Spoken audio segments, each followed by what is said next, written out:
how many? 7? Potentially 7 stories? I don't know, but let's just do it. All right. Knock it out. So, welcome to another broadcast of Around the Lake. This is a broadcast by the Ithaca Times staff. In this case, usually the Finger Lakes community newspaper staff are with us, but they are out in the weather. And so we'll be taking it alone this time. Thank you for joining us. And we're going to look at the Aurora Street protest from last week, abatements that have been requested by Jason Fain, a popular guy in town, and a request to the town of Ithaca about getting an artisanal car lot built out in the town. It's delightful. And we may have time for some other stuff too. So first, the Aurora Street protest. Both of you guys actually were out there on the street covering it. Mm-hmm. In short, what was it about, as if people didn't know, and what happened? Well, it was definitely made for an interesting Thursday. The protest was in light of the recent things. You can't miss it on the national news, but with Eric Warner and Michael Brown and their, I guess, injustice. Eric Gardner. Eric Gardner. Yeah. So this was organized by a senior at IC, Evan Scott, and so it started around 4:30, and I got there right around that time. And at first, I didn't think it was going to really take off because there was only a few people, and they were still working on their signs, and they were handing out candles, and it kind of escalated really quickly. Mm-hmm. A flash protest. Yes, and before you know it, people were walking in the street. At first, the first guy to try to stand in the middle of traffic, Ithaca police officer went up to him and told him he couldn't do that. They had a conversation, and he went back in front of Viva. And then next time, other people joined him, and before you knew it, there were 50 people laying in the street. At that point, the police just kind of let it run its course. They coned off Aurora Street and redirected traffic that way. And it lasted, Lou, about 2 hours or so? Yeah, I showed up kind of late, actually. When I showed up, they were seated on the corner and just telling stories at that point. So they weren't in the street night had fallen. Yeah, they were in the street. They were sitting. When I got there, they weren't laying down. They were just kind of going around and sharing stories about police brutality or why this is an important issue. Yeah. And shortly after, they got up and walked down Seneca Street with the reports that I heard said there was about 100 people. Well, that's what I pinned it as. I said roughly 100 folks because there was a crop of people there. Yeah. And then once they got up and moved around, 5:30, 6 o'clock, and walked down Seneca Street. And the cops had kind of held up traffic at College Town Bagel, and they basically had free reign down Seneca and walked down Seneca and turned on a Cayuga and went to City Hall and just kind of had a kind of. Well, both of you were saying, what's the point of this? I mean, all they did was. Not me. I am of the thinking that this is awesome, and I love seeing this stuff. I didn't question their reason to be out there. But what about this kind of protest? Is that what it was? I think I see the argument, or maybe I guess, have the opinion that I don't know if, disrupting traffic for people in the community is the best way to get a message across, or even the right thing to do. These people coming down the hill from IC, whether it's someone who just worked a long day or going to work a night shift and getting ready for a long night, they could be late to work. Mm-hmm. You're disrupting someone's day, and I mean, are those the people that you're trying to get your message to? Yeah, I think that I've done a fair amount of protesting, and the point is to disrupt people's lives. Right. That's the whole thing. But protesting should be inconvenient. Right. It gets it in front of your face. Yeah, it gets it in front of your face and gets you thinking. Right. Because it's out of the ordinary. And in this case, people were actually speaking. That isn't always the case, and making the point explicitly. And I know that when I went on Facebook the next day, people were talking about it. Mm. People were talking about the issue. Black people and white people were having face-offs on Facebook about what it all meant and whether it was worth it, and whether or not a bunch of white people should be weighing in on this at all. Whether this was really a problem. It was actually a conversation. And people who thought they knew about this and had a position were having their positions questioned, in public on social media. And so it kind of worked locally. So you're telling me there was actually a civil conversation on Facebook? It did not remain civil, Right. but there were apologies afterwards. Okay. Yeah, That counts people for did something. come around and they apologized and moved on. So it worked. You got people upset, and that's it. You just got a bunch of people who are very upset. A lot of folks across the country who are pissed off. Yeah. They don't know what to do with their energy. I mean, I read these articles too, and read the stuff on the weekend and think, this is BS, man. Yeah. And what do you do with that anger? That's true. Right. What do you do? Well, see, that's interesting because that says that the protest is also for the protesters. And that's kind of an interesting point of view that is maybe more modern. Because really the protest is for the issue. It's to get the issue out there. And the protesters are, in a certain sense, supposed to be a little bit selfless about it because they're inconveniencing themselves. They're taking time out of their life to go and do this, But especially actually, if they go to Washington. For this case, I think what Lou's saying did apply because I talked to Evan and I asked her, what is this all about tonight? And she said, there's a lot of people around here hurting, and tonight's, Oh, yeah. is about the healing process and giving. I think she even used the word meditation, which is almost the opposite of a protest. So that was an interesting choice of words. She's like, we're going to get our meditation on here tonight, and so. Well, meditation is supposed to make you feel better. Right. And So, if protesting makes you feel better, then it's meditation. I think that's the syllogism there. But I mean, I still think it would be an interesting conversation to have among 60s and 70s era protesters and 21st century protesters as to whether that was a component of it way back when. Do you think it's more of self these days? I think it's think more everything is more self-congratulatory? self. Okay. Yeah, I really do. So let's leave it there. I will say, we had a similar some conversation. letters. If you remember, you and I had this conversation maybe last year. About what? When living wages, when folks went into the Lansing McDonald's and, Oh, right. and staged a kind of like song Right. and dance routine for like a minute, and Yep. somebody videoed it, and Yeah. and I brought up the same question. I thought, man, it's really cool that there's some local folks in here that care enough, I guess, about wages and fair wages to walk into your local McDonald's and do this song and dance routine. But I guess my thought was, geez, man, there's a 17-year-old kid. There's a young teenager who was serving food, and you think, all right, do they appreciate what's going on, or do they just wish they'd all go away so she could put in her shift and go home? Yeah.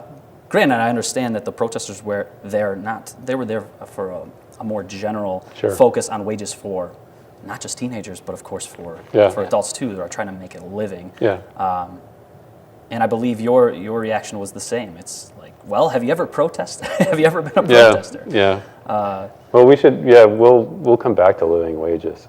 That's something. that's a whole other story. No, and that's something that I myself would love to get my hands on. Well, we will. We will. That's a good subject. All right, moving on. Yeah. Jason Fain. Speaking of living wages. Yeah. Well, I don't know. Yeah. I don't know where he stands on that, but Jason Fain is rather famous in this town. He's a landlord.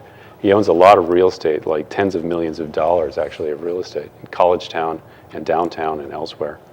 And he wants to build a new building, and he wants to build it essentially between this huge Second Empire pile that he owns that's on Aurora Street behind the police station.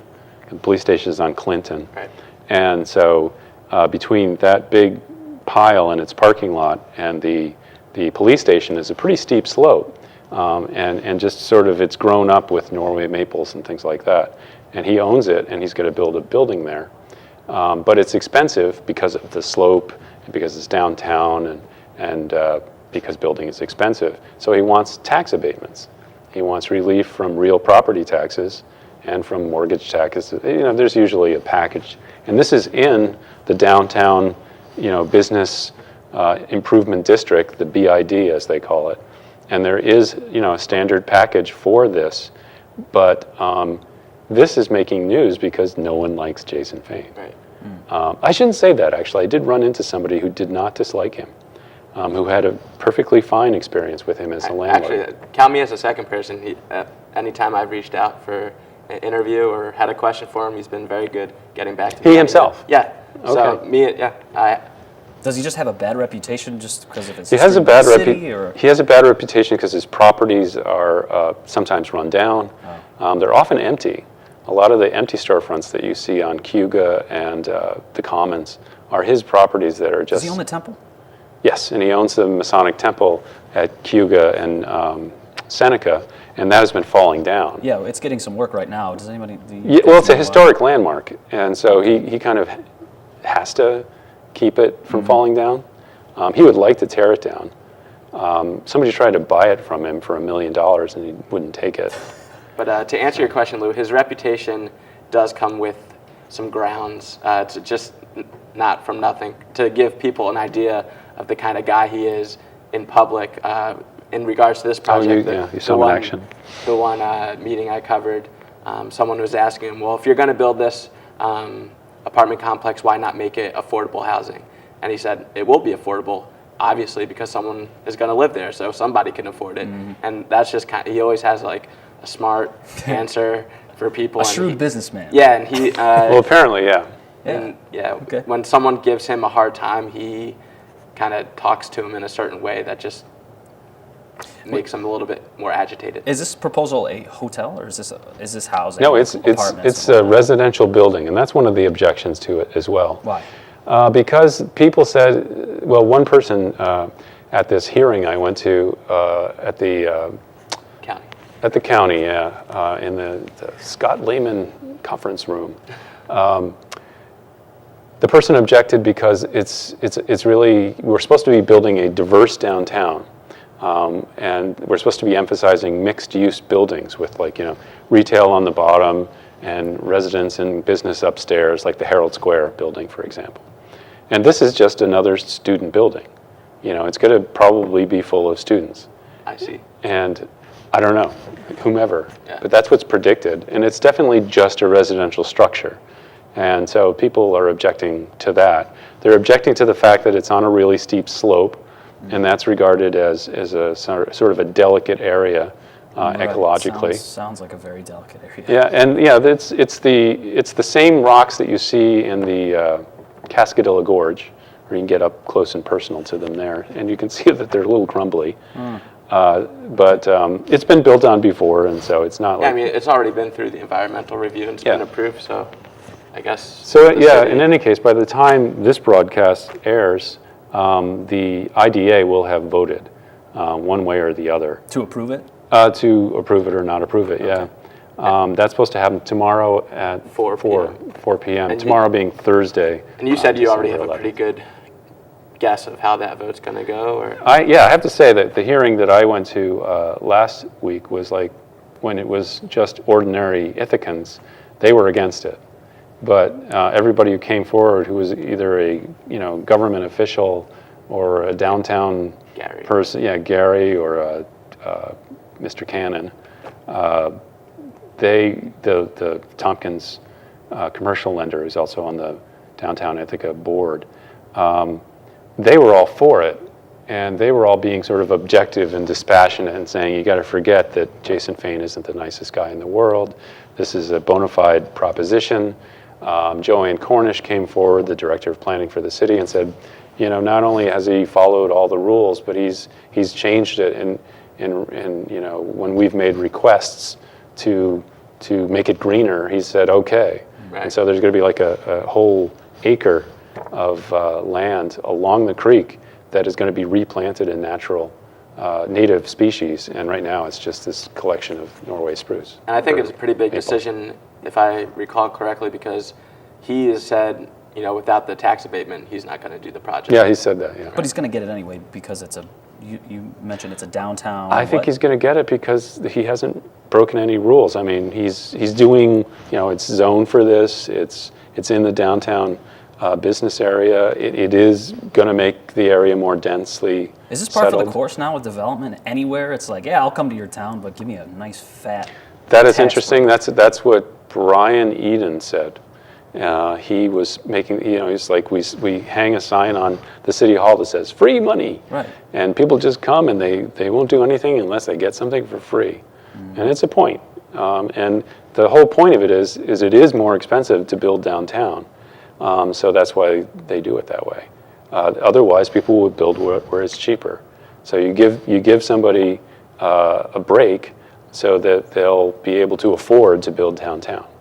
I mean, that's the logic of Temporary, it. right? I mean, these It's tax 10 breaks years would- usually. 10 years. Yeah, we're and talking it's about usually housing as graded. opposed to a business, where the downside with giving a huge tax break to a business is, well, the counter argument is, well, what do they do after 10 years after they've been getting a break on their taxes? They're just going to up and leave. Whereas Yeah. housing, it's not Well, really that was going Dan anywhere. Hoffman's point, the former city attorney.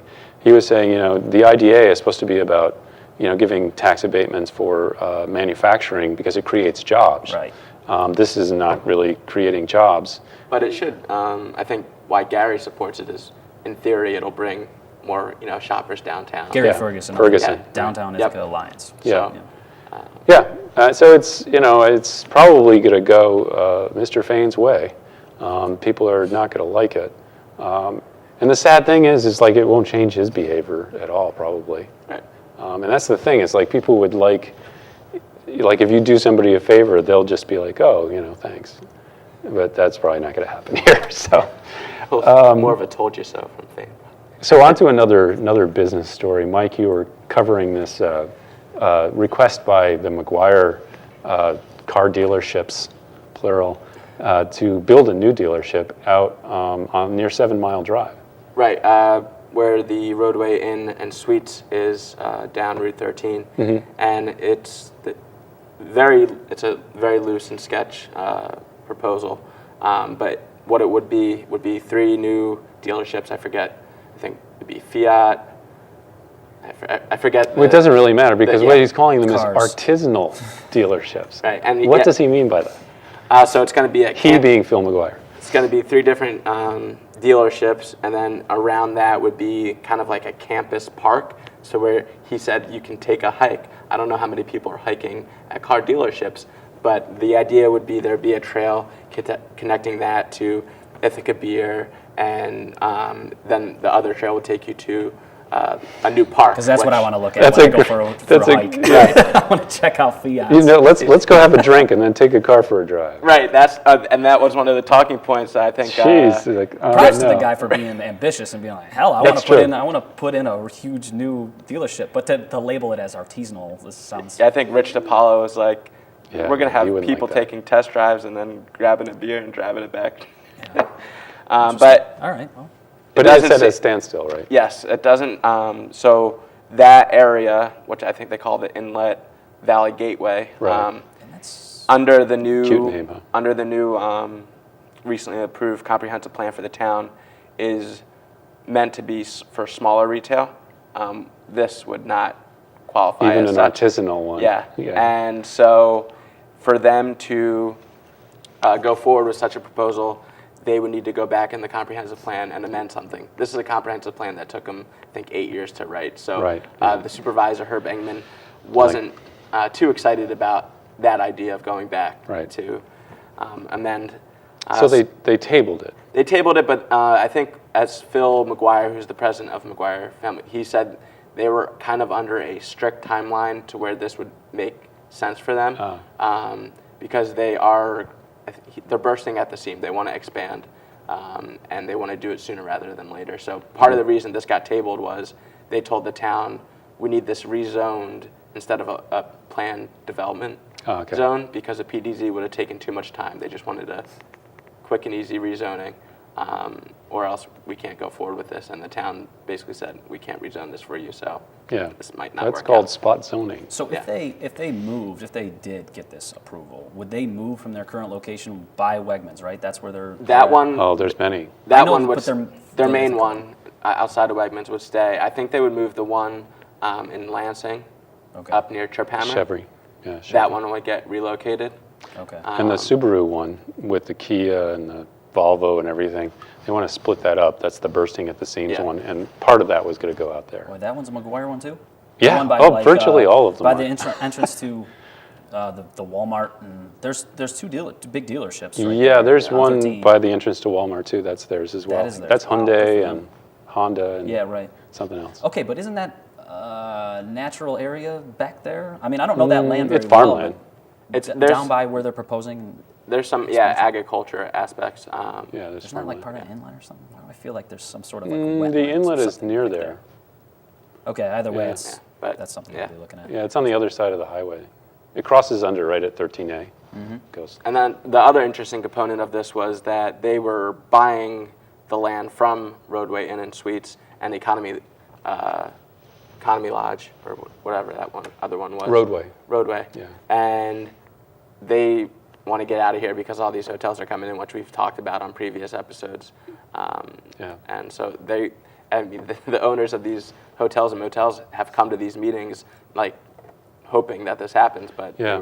Well, I mean, the whole thing was interesting to me because of this artisanal angle. Just calling a car dealership artisanal was just fascinating. Like, we're going to see more of that. Yeah, I forget what else got described as. It was something else. I mean, there's going to be artisanal carpet cleaning. It's going to be a gorgeous facilities, Matisse painting blacktop. And they do. That's where we're going to park. They exactly. do that It's gonna because be they know they're proposing something in small. Ithaca, and a lot of these, city officials, that's what they think people want. So Sure. you know. Well, one thing I wanted to get to is to the Willard Cemetery story that you haven't written yet, but you've been working on, and I think plenty of people around here will be interested. You got started on this because of the New York Times story, or Well, it you actually knew about goes it already? back to when I was reporting in Trumansburg and Oh, Lake and okay. Ovid. Colleen Spellacy, who runs this grassroots organization, is a very small group of town historians and herself, and they've been trying to get the names to the 5,700 people that are buried in the Willard Cemetery, and they don't have gravestones. All they have are just markers implanted in the ground. Most of them are just grown over. Right. It's owned by the state, and of course, with confidentiality laws, the state won't give them the names. They won't give the group the names of the folks that are buried there. The group wants to put in a monument, even if it's a generic one. Here lies the so and so and so and so, to remember all the folks that were buried here. And they can't get that far. They've had all these meetings with the state, and the state has they've been welcoming at first. Yeah, we'd love to help you out, put a walking park and all this stuff, and we'll do that, but we can't give you the names. I mean, they've had multiple meetings, and it just all comes back to, we can't give you the names, sorry. So now they're at the point where they, on this past Sunday, after the New York Times, Dan Barry wrote this long, great video piece as well, about their effort. She got a few callbacks, and she got some letters from people across the country that wanted to help out. There's now like a piece of legislation that's been stuck in state assembly and the Senate that would, if I remember correctly, would have some, if a patient has died and there's been 50 years since that person has died, there was some sort of threshold. I can't remember if it was 50 or 80. Yeah. After that time, then you can release the names and can memorialize them. Right. That's all hung up now. So on Sunday, after this New York Times article ran, Colleen Spellacy got a call from a source. She wouldn't tell me who the source was, but she said, we know for a fact that this person, that information that this person shared with us was correct. And what they found out was the gravedigger who hand dug 1,700 wells. A patient. Graves. He was a patient there. Yeah. His name was Lawrence. They found out where he was buried. Yeah. So he is the first official It's ironic that it's patient the gravedigger. Yeah. in that cemetery that they've been able to identify with the marker. He was row 2, marker number 45, and there it is, number 45 on the ground. So on Sunday, Colleen and the group had folks up, and they cracked a bottle of wine, and they looked around for this marker and found the 45 and set up a little candlelight for them, and that was the. So where are you going with this story? The story is just to really look at their efforts over these past 2 or 3 years. It's been a just non-stop, stop-start of just, dealings with the state, not getting any help from the state, and then ultimately it's three people that are... And then getting help from the press. Getting help from the press. So 3 folks just going through burial records in the towns and trying to line up, all right, this person was buried in Willard Psychiatric Cemetery, so we have this one name. Ultimately, their goal is to get a memorial up, and they're still working at it. So they got one down, as one of them said. We have 5,699 more to go. So, and the Willard Psychiatric facility, by the way, is like up 96 Okay. through Ovid. Yeah. South Seneca Still County. relatively new to the Newbie, area, so. South Seneca County is a very fascinating place. I mean, It together is. with Willard, It is. the cemetery, It's and of course beautiful, the depot, the Seneca Army Depot is a pretty cool spot. Yeah, too. we'll have to cover the depot a little bit on a future show too, because it's now going to be dismantled. Basically, the fence is going to come down. So. And those white deer. Yeah. Everybody's loving our What will happen to the white deer? There's a crop of white Oh, deer see? in there. He's got a lot. He's got a lot to learn. We got some books. Yeah, there's a great book that the Seneca County They're Historian albino? put together. Yeah, no, they're not albino. They're white deer. No, they have dark eyes. They just have white coats.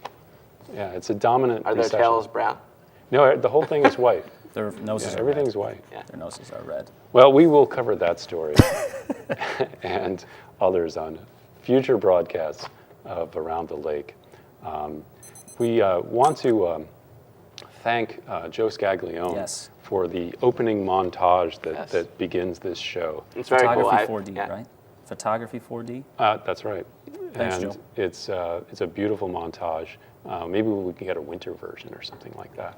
Maybe we But can get some until different next music. week, thank you for tuning in. This is Lou DiPietro, Mike Nocella. I'm Bill Chaisson. That's a goodbye from all of us. Bye-bye.